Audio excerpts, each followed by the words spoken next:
Ever sneeze just by looking at bright light? It's not a cold, it's your brain being weird. This is called the photic sneeze reflex.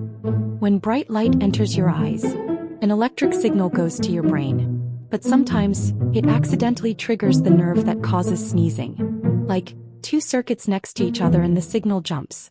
Result: a surprise sneeze. Around 10 to 30% of people have this. It's harmless. Just a chew and done. Science is everywhere.